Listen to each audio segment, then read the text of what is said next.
Tātad, labdien, mēs esam sveiki un labvakar. Mēs esam studijā un mēs veiksim mūsu šīs dienas aptauju ar dažādiem cilvēkiem. Tātad, lūdziesim. Nebāzu kamerās. Tātad, sveicināti. Mūsu šīs dienas jautājums ir... Kāpēc cilvēki Latvijā ir tik nejauki? Es teiktu, ka viņi īstenībā ir tīrīgāki. Nē, es īstenībā par to domāju. Es saku, ka viņi ir tīrīgāki par daudziem citiem. Viņi ir nesmīt. Nē. Kas tieši smīt? Viņiem? Jūsuprāt. Viņiem, kas tieši sirdi, būtu kājas, jo viņi nemazgājas.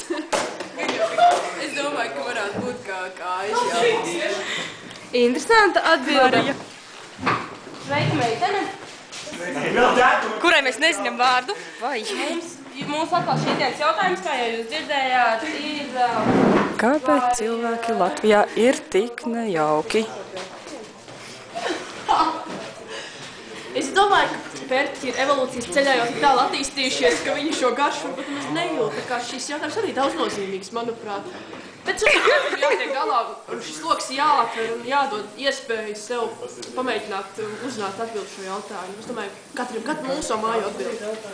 Ļoti, man liekas, izcila atbilde, un tagad mēs atgriežamies mūsu studijā, kas ir tieši pie loga.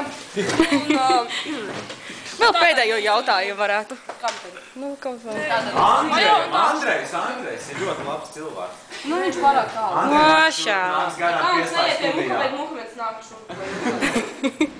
Atrā. Doma bija tāda, Kalns nāk šurp. Mums stāvi, tu esi mums studijā. Tātad, mums šīs dienas aktuālais jautājums ir... Kāpēc latvieši ir tik nejauki? Kad man bija vispār jāsaka? Bļaļ, atbildi uz jautājumu. Nu, atbildēs. Nekautrējies, neesi kautrīgs. Pastāv pasauli ļoti tā daudz, nevar vienkārši izteikt tiešām daudz. Jācīnās to vērts.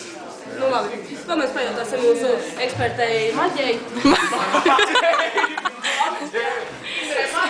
Tātad, Madaras kundze, es nomierinies. Tātad šī dienas jautājums ir, vai... Kāpēc Latvijā cilvēki ir tik nejauki?